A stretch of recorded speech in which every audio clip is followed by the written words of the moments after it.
Shalom,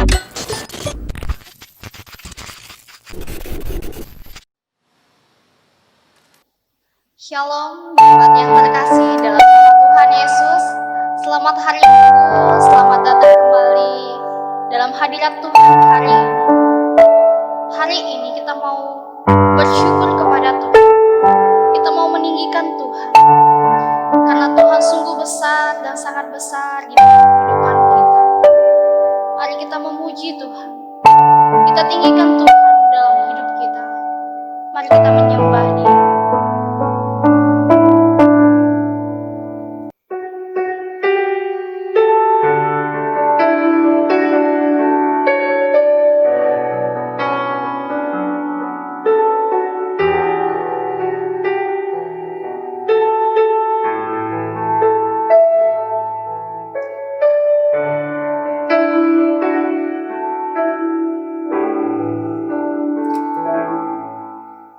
Sungguh besar setiamu, nyata di sepanjang hidupku. Darahmu telah layakkan kehidupanku.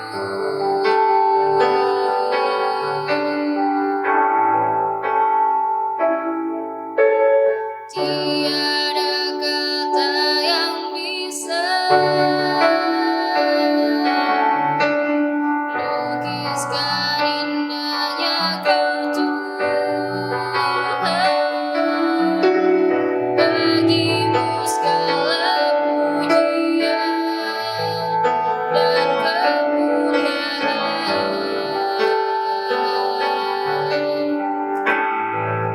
Ku tinggikan Engkau Tuhan, melebihi segalanya. Bumi dan langit menyembah dalam roh dan kebenaran. Ku tinggikan Engkau Tuhan, melebihi segalanya. Bumi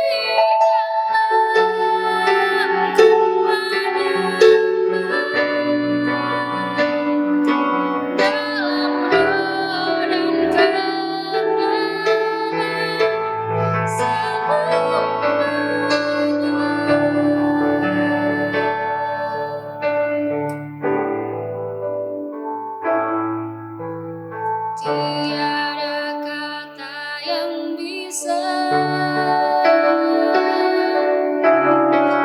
lukiskan indahnya Kau Tuhan. Bagimu segala pujian dan kemuliaan. Ku tinggikan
Bapa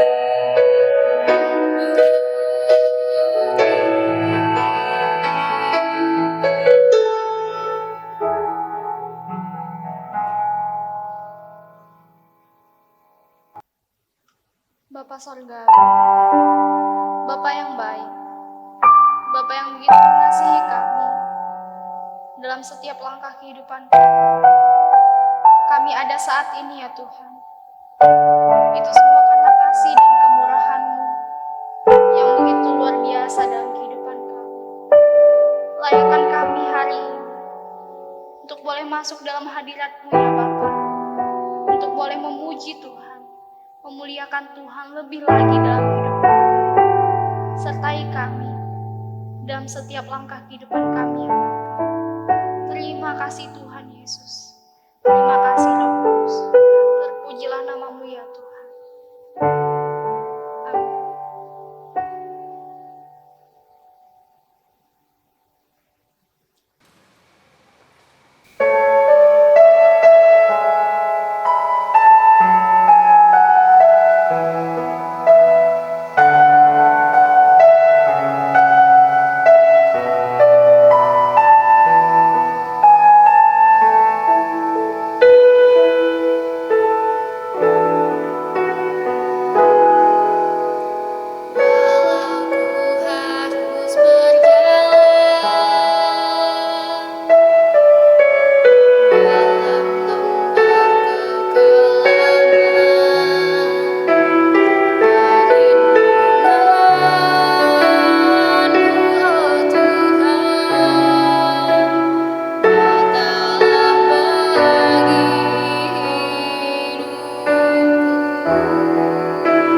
Salam, jemaat yang dikasihi Tuhan, jemaat Gereja Dayak Borneo dimanapun berada dan khususnya jemaat Sebaut Ngabang pada pagi hari ini, mari kita mempersiapkan hati untuk mendengarkan firman Tuhan.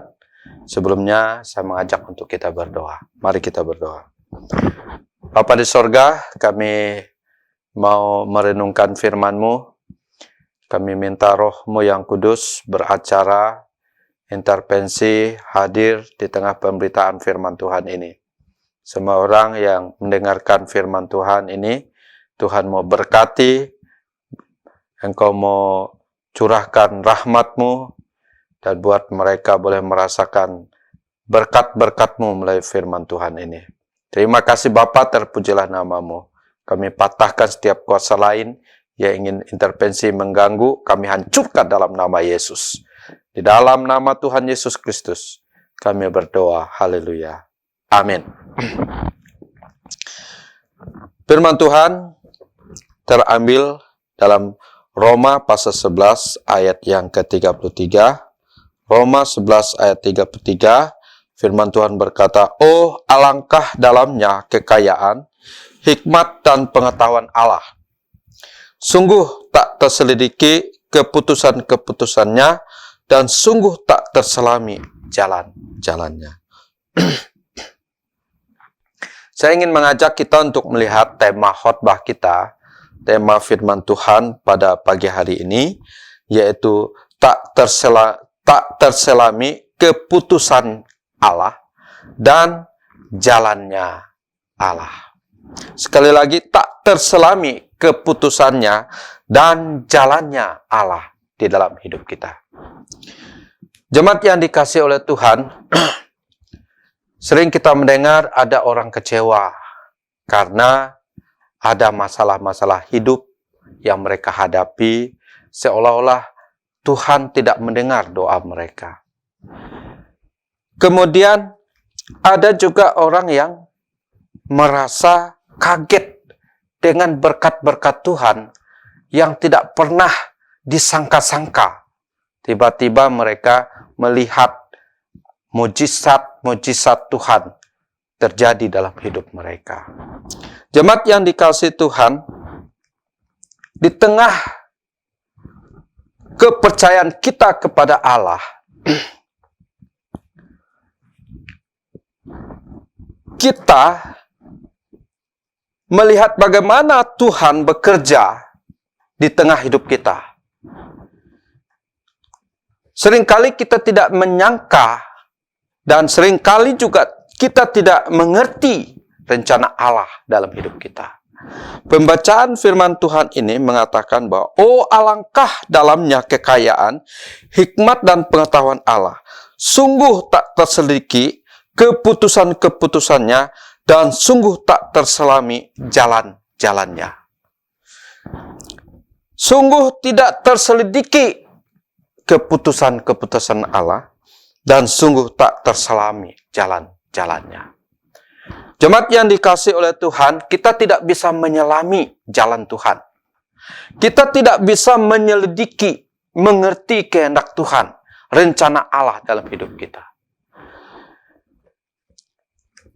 Demikian juga di tengah persoalan pandemi yang sampai detik ini, kita mendengar dari hari ke hari tidak ada perubahan.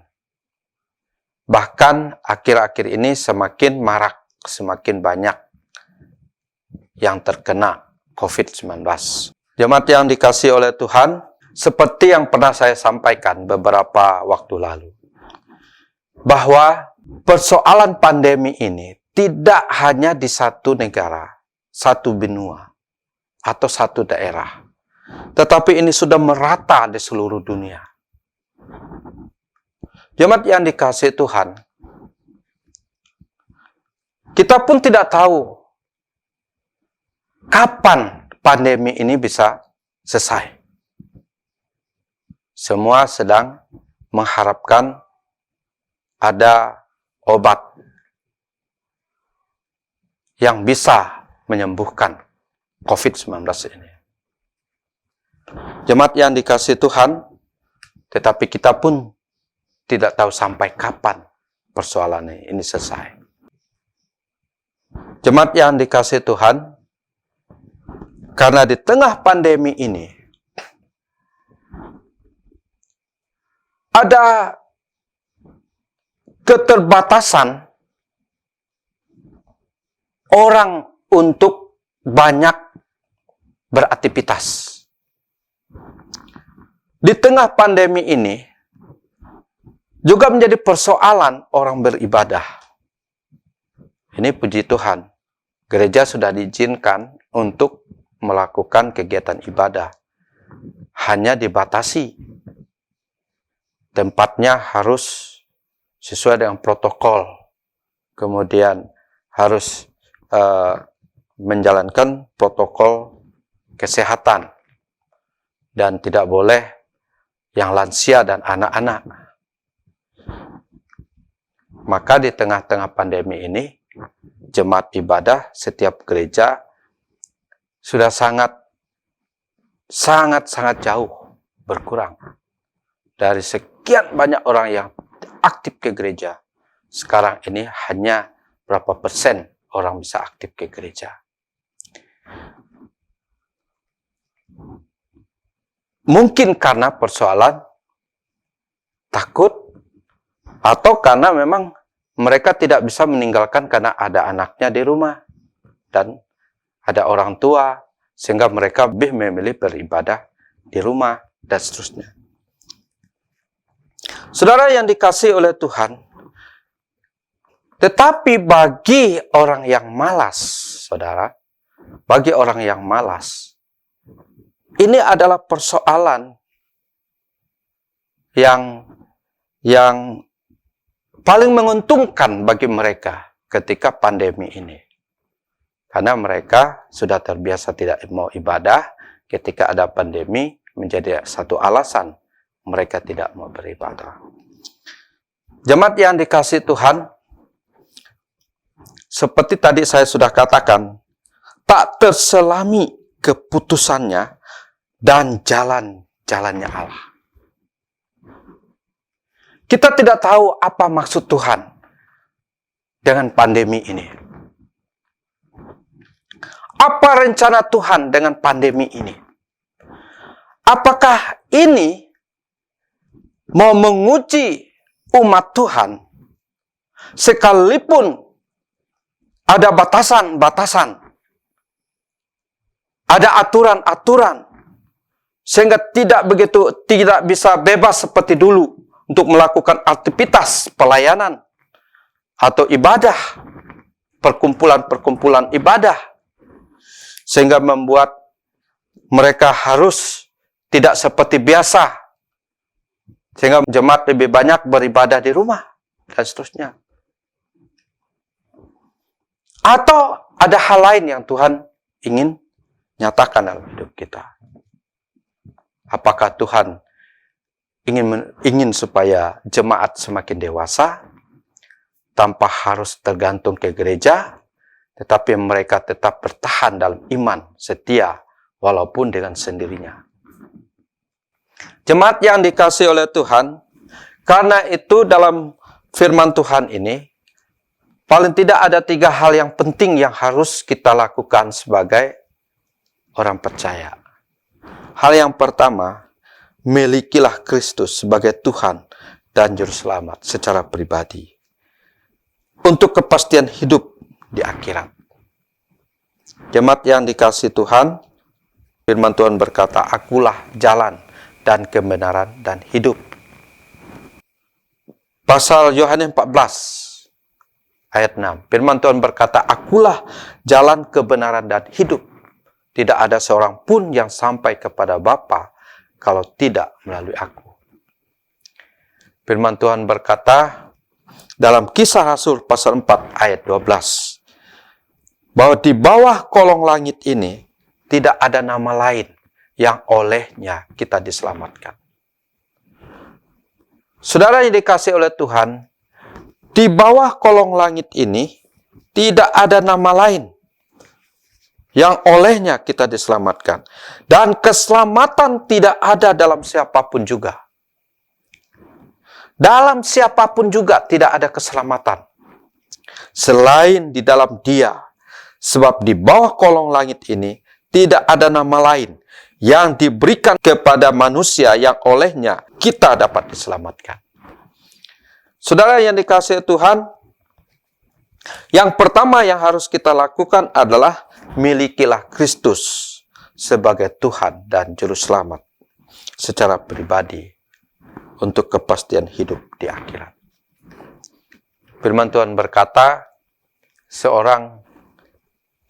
orang sakit perlu dokter. Orang berdosa perlu Juru Selamat. Kita adalah manusia yang berdosa. Tidak ada satupun manusia yang tidak berdosa. Firman Tuhan katakan, orang berdosa perlu Juru Selamat. Yesuslah Juru Selamat yang dapat membawa kita kepada surga yang kekal. Hal yang pertama, milikilah Kristus sebagai Tuhan dan Juru Selamat kita secara pribadi. Saudara yang dikasihi Tuhan, baru-baru ada orang meninggal dengan tiba-tiba. Saya makan di satu rumah makan di Kota Ngabang ini. Kemudian saya ngobrol dengan adiknya yang juga punya rumah makan di Sosok. Waktu saya ketemu dia, waktu saya makan, saya bilang dia, "Pak, kenapa sudah lama ndak buka di Sosok? Kenapa Bapak udah kurus?" Lalu dia bilang, "Saya sakit, sudah 2 tahun saya sakit." Ngobrol. Setelah saya makan, saya bayar, saya mau pulang, saya mau naik mobil. Tiba-tiba di dalam heboh. Saya dengar ada yang berteriak, ada yang pokoknya semua heboh. Rupanya bapak ini jatuh dari tempat duduknya, langsung tidak bisa bernapas, kemudian kejang-kejang, dan kemudian hilang napas. Lalu kemudian kami bawa ke rumah sakit, saya bilang naik mobil saya antar ke rumah sakit.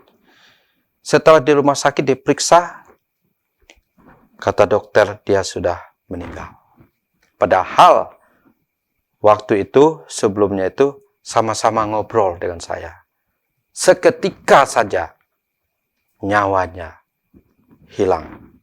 Setelah ditanya sakit apa, rupanya serangan jantung. Jemaat yang dikasihi Tuhan, semua orang kita tidak tahu kapan Tuhan memanggil kita. Tetapi yang jelas Alkitab berkata bahwa hidup manusia itu seperti uap, seperti bunga rumput yang sebentar kelihatan, sebentar lenyap.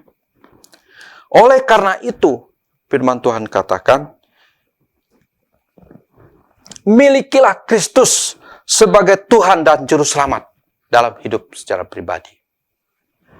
Ketika Tuhan memanggil kita, maka kita sudah punya jaminan untuk hidup yang akan datang, untuk hidup di akhirat. Saudara yang dikasihi oleh Tuhan, ada 2 tempat setelah orang mati, surga dan neraka. Dan firman Tuhan berkata, pada waktu Tuhan Yesus naik ke surga, Tuhan Yesus berkata, "Aku pergi ke surga, menyiapkan tempat bagi kamu yang percaya." Nah, setiap orang sudah memiliki Kristus dalam hidupnya, ia memiliki tempat di akhirat. Nah, hal yang pertama yang harus kita miliki adalah milikilah Kristus sebagai Tuhan dan Juru Selamat di tengah-tengah hidup kita, supaya kita memiliki kepastian setelah kita dipanggil Tuhan, kita punya tempat di akhirat. Karena sesungguhnya di dunia ini singkat adanya. Walaupun kita susah di dunia, jangan sampai di akhirat kita susah. Alkitab berkata, di sanalah tempat peristirahatan yang kekal. Jangan sampai peristirahatan kekal itu tempatnya ke neraka. Alkitab berkata neraka itu penuh dengan ketak gigi dan tangisan air mata. Jemaat yang dikasihi oleh Tuhan, karena itu milikilah Kristus dalam hidup kita, supaya kita memiliki jaminan untuk hidup di akhirat. Hal yang kedua, jangan abaikan persekutuan dengan Tuhan. Jemaat yang dikasihi Tuhan, saya sering cerita tentang seorang bernama Mutsuko. Dia ini memiliki 3 anak, lalu kemudian punya suami seorang dokter tentara. Pada waktu perang,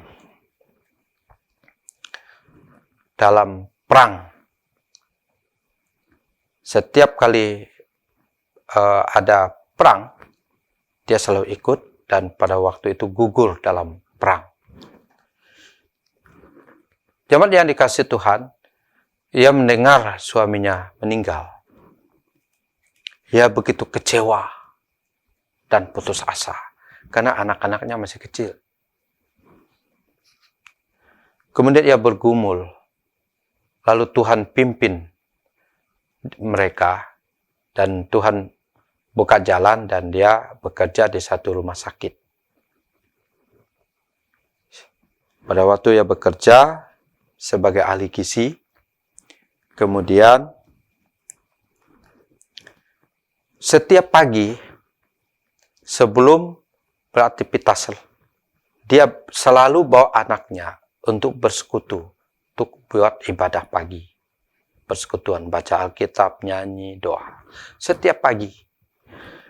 Pada waktu itu, ia mendengar pada waktu mereka lagi baca Alkitab, ia mendengar ada suara berkata, "Kamu segera pergi ke gunung dan tinggalkan kota ini." Awalnya, ia berpikir itu hanya suara hati. Tapi suara itu semakin keras. Lalu kemudian, ia memutuskan untuk minta izin ke rumah sakit, untuk pergi dari kota itu dan pindah ke gunung. Jemaat yang dikasihi Tuhan, Mutsuko pada waktu itu selalu membawa anak-anaknya hidup dalam persekutuan. Jadi setiap pagi mereka buat persekutuan pagi, baru mereka melakukan aktivitas. Waktu itu ia mendengar suara dari Tuhan ketika ia baca firman Tuhan. Suara itu berkata, "Mutsuko, segera tinggalkan kota ini. Pindah ke gunung itu." Jadi di sekitar kota itu ada gunung. Lalu kemudian Mutsuko awalnya merasa mungkin itu hanya pikirannya saja atau hatinya. Tetapi setiap pagi suara itu semakin jelas. Akhirnya dia minta izin ke pihak rumah sakit dia bekerja. Pihak rumah sakit pikir jangan-jangan Mutsuko ini merasa gajinya kurang. Akhirnya ditambah gajinya. Jadi Mutsuko urungkan rencananya untuk berangkat tinggalkan kota itu bersama anak-anaknya. Besok paginya mereka buat renungan lagi. Suara itu semakin jelas. "Mutsuko, segera kamu tinggalkan kota ini. Bawa anak-anakmu." Bapak Ibu, jemaat yang dikasihi Tuhan, karena sudah tidak tahan lagi mendengar suara itu semakin keras, akhirnya Mutsuko memboyong anaknya pergi tinggalkan kota itu dan berangkat menuju pedesaan, menuju pegunungan. Dengan terpaksa, dengan muka murung, dia mungkin berkata, "Tuhan, suaminya sudah meninggal. Kemudian dia dapat pekerjaan, sudah dapat bisa untuk mereka makan, untuk anak-anaknya. Kemudian sekarang, kenapa harus berangkat dan tinggalkan kota ini? Nanti ke gunung itu kami harus makan apa? Tapi karena suara itu semakin keras, dia merasa akhirnya dia tidak tahan. Dan dengan terpaksa dia bawa anak-anaknya. Dengan cemberut, dengan keterpaksaan, dia berangkat tinggalkan kota itu. Akhirnya apa yang terjadi? Jemaat yang dikasih Tuhan. Ketika mereka sampai ke gunung, ketika mereka sampai ke kampung di pegunungan itu, mereka mendengar terjadi kota di mana mereka tinggal, yaitu kota Hiroshima dan Nagasaki. Waktu itu dibom atom oleh tentara sekutu. Jemaat yang dikasih Tuhan, rumah di mana Mutsuko tinggal, rumah sakit di mana Mutsuko bekerja, habis luluh lantak. Banyak kawan-kawannya meninggal. Dan saat itulah Mutsuko menangis, berlutut di bawah kaki Tuhan, mengucap syukur karena Tuhan begitu besar memimpin, memelihara mereka sehingga mereka terlepas dari bencana itu. Jemaat yang dikasih Tuhan, Mutsuko dengan ketiga anaknya selamat dari bencana itu. Apa yang dilakukan oleh Mutsuko? Seperti yang tadi saya sudah jelaskan, Mutsuko selalu hidup dalam persekutuan dengan Tuhan. Membawa anak-anaknya bersekutu dengan Tuhan setiap pagi. Sehingga mereka peka dengan suara Tuhan. Dan Tuhan menghindari mereka dari bahaya. Mazmur pasal 2 ayat 11 sampai ayat yang ke-12, firman Tuhan berkata, beribadahlah kepada Tuhan dengan takut dan ciumlah kakinya dengan gemetar, supaya ia jangan murka dan kamu binasa di jalan, sebab mudah sekali murkanya menyala. Berbahagialah semua orang yang berlindung kepadanya. Jemaat yang dikasihi Tuhan, hal yang kedua yang harus kita lakukan adalah jangan abaikan persekutuan dengan Tuhan. Firman Tuhan berkata bahwa persekutuan dengan Tuhan, bahwa ibadah itu berguna untuk hidup sekarang dan untuk hidup yang akan datang. Ketika saudara tidak bisa ke gereja, jangan ambil kesempatan untuk saudara tidak beribadah. Mutsuko di rumahnya bersama anak-anaknya selalu mengambil waktu untuk beribadah. Sekalipun pagi tidak bisa ke gereja, mereka beribadah di rumah. Saudara yang dikasih Tuhan. Di tengah pandemi ini, saudara-saudara, jangan abaikan persekutuan bersama keluarga. Firman Tuhan berkata, giatlah selalu dalam ibadah menjelang hari Tuhan yang mendekat. Jangan seperti dibiasakan oleh banyak orang. Tetapi semakin menjelang hari yang mendekat, firman Tuhan katakan, giatlah selalu dalam ibadah. Hal yang ketiga yang harus dilakukan oleh setiap orang percaya adalah jangan abaikan doa dan berbuat baik. Melakukan kebajikan di dalam hidup kita. Saudara yang dikasihi Tuhan, ada seorang yang sukses dalam usaha. Ada seorang yang kaya, sukses dalam usahanya. Suatu ketika, ia terjatuh di kamar mandi, lalu kemudian ia stroke. Pada waktu ia stroke, tengah malam,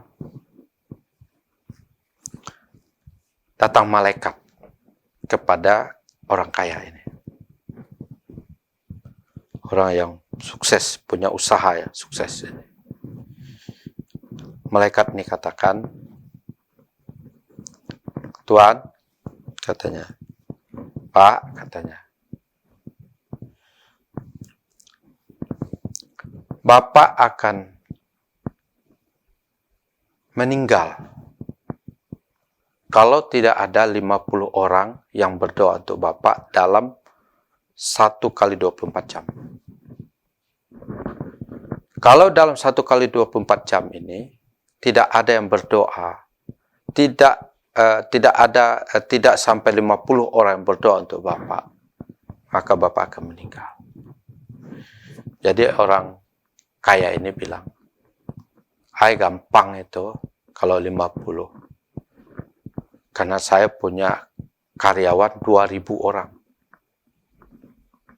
Jangankan 50, 100, 200 pun tidak susah katanya. Baiklah, kata malaikat ini. Saya akan pamit dan saya akan datang 1 jam sebelum waktu yang ditentukan. Saya akan datang 1 jam sebelum waktu yang ditentukan. Jemaat yang dikasih Tuhan, pas 1 jam sebelum deadline yang ditentukan, datanglah malaikat. Lalu orang kaya ini bertanya kepada malaikat, bagaimana malaikat? Pasti sudah beres kan? Besok saya akan sehat dan saya akan pulih. Lalu malaikat itu katakan, oh, tidak ada Pak, katanya. Sampai sekarang, Bapak mau tahu, hanya ada 3 orang yang berdoa untuk Bapak. Kaget orang kaya. Kok bisa? Lalu kemudian Bapak tahu, dia bilang. Yang 3 orang ini. Lalu malaikat buka layar seperti TV. Malaikat buka layar. Lalu ditunjukkan. Bapak lihat. Yang 3 orang ini adalah 1 istri Bapak. Yang kedua anak Bapak. Mereka menangis. Mereka meminta kepada Tuhan supaya Tuhan menjamah. Bapak lihat air mata anak-anak Bapak. Bapak lihat istri Bapak berdoa. Terus menerus mereka berdoa. Tidak henti-hentinya dia berdoa untuk Bapak. Walaupun istrinya berdoa. Dia katakan walaupun suami saya tidak terlalu baik pada waktu hidupnya, pada waktu dia sehat. Walaupun dia orang yang kasar, walaupun dia tidak terlalu baik, tetapi kedua anak kami memerlukan dia. Maka Tuhan Yesus tolong supaya dia disembuhkan. Malaikat ini katakan, sampai sekarang, sampai detik ini, kalau Bapak bisa masih bertahan, itu karena doa dari Ibu. Dan Tuhan memberikan kesempatan yang kedua kali. Itu karena Tuhan melihat air mata dari seorang ibu ini. Jemaat yang dikasihi Tuhan. Lalu malaikat katakan, ketika itu waktu semakin singkat lagi. Malaikat katakan, Pak, ini waktu sudah sekian. Tidak mungkin akan ada orang berdoa untuk Bapak. Sudah tinggal 10 menit lagi. Jadi ketika itu orang kaya ini berpikir, sudah tinggal 10 menit.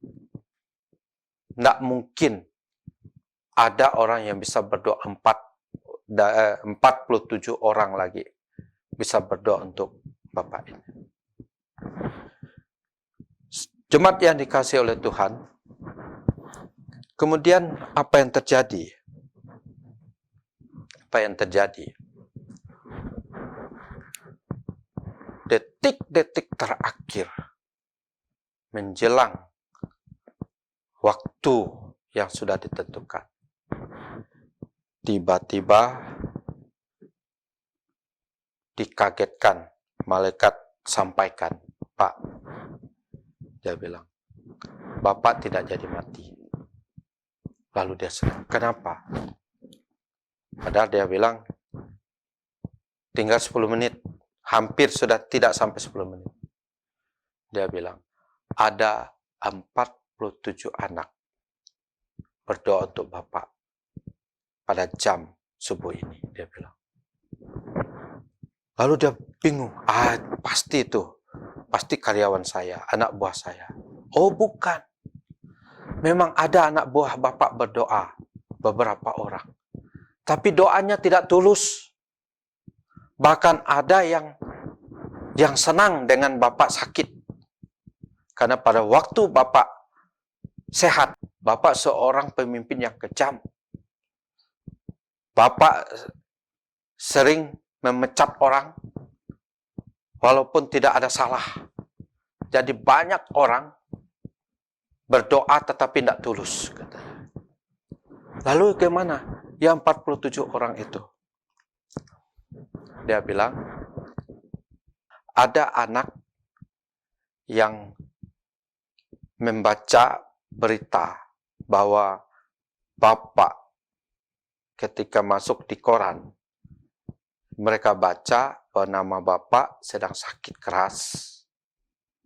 Lalu kemudian mereka bersama-sama dengan kawan-kawannya berdoa sampai subuh ini. Dia bilang. Mereka doa sampai subuh ini, dia bilang. Dan dari anak-anak ini ada 47 orang berdoa.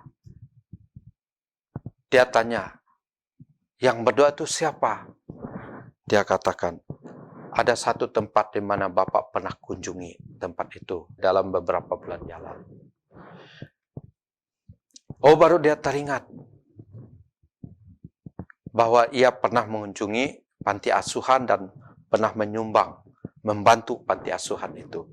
Dan anak-anak panti asuhan itu, kita mendengar ketika mendengar Bapak sakit, mereka berdoa untuk Bapak dan Tuhan mendengar doa Bapak.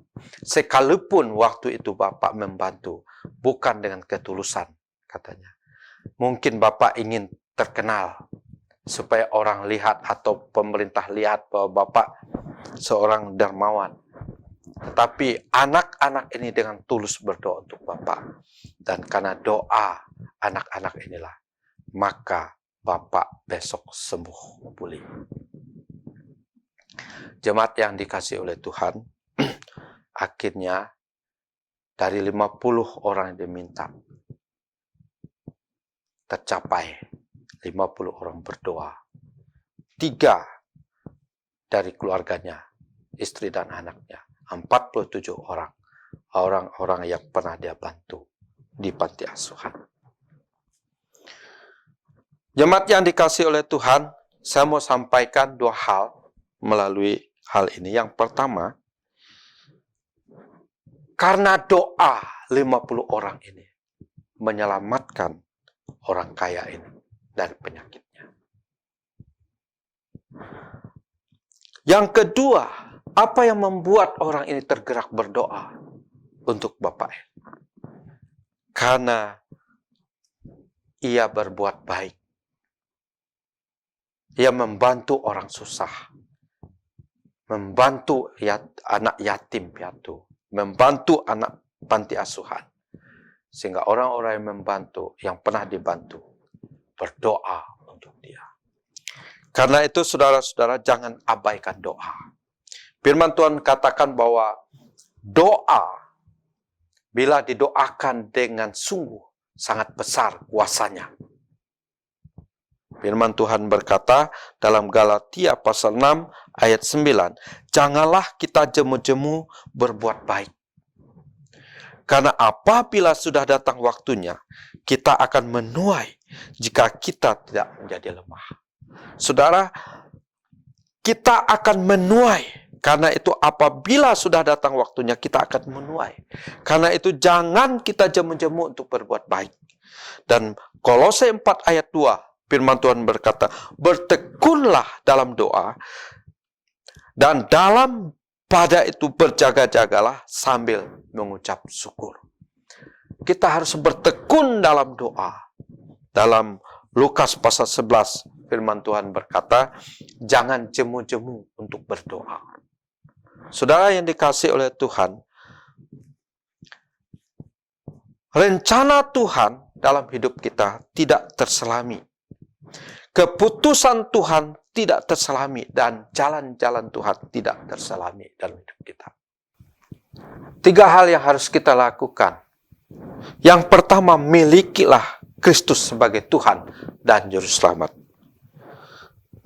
Supaya kita memiliki kepastian untuk hidup di akhirat. Yang kedua, jangan abaikan persekutuan dengan Tuhan. Jangan abaikan ibadah dalam hidup kita. Dan yang ketiga, jangan abaikan doa dan berbuat kebajikan. Kiranya kita menjadi orang percaya yang dapat menang di dalam segala kesulitan kita, terutama dalam menghadapi COVID-19. Tak terselami keputusannya Tuhan, dan tak terselami jalannya Tuhan. Kiranya Tuhan memberkati kita sekalian. Amin. Mari kita berdoa. Bapa di surga, terima kasih Engkau telah memberkati kami melalui firman Tuhan ini. Kami berdoa siapapun yang mendengarkan renungan ini, kiranya Tuhan menjamah mereka, memberkati mereka semua. Terima kasih Bapa, terpujilah nama-Mu. Dalam nama Tuhan Yesus Kristus, kami berdoa dan mengucap syukur. Haleluya, yang percaya katakan, amin. Jemaat yang dikasihi Tuhan, mari kita terima berkat. Mari kita berdoa. Kiranya Tuhan Allah memberkati engkau dan melindungi engkau. Tuhan Allah menyinarimu dengan wajahnya dan memberi engkau kasih karunia. Tuhan menghadapkan wajahnya kepadamu dan memberi engkau damai sejahtera. Mulai hari ini sampai Tuhan datang kedua kali, hari Maranatha, dan sampai selama-lamanya. Di dalam nama Tuhan Yesus Kristus. Amin.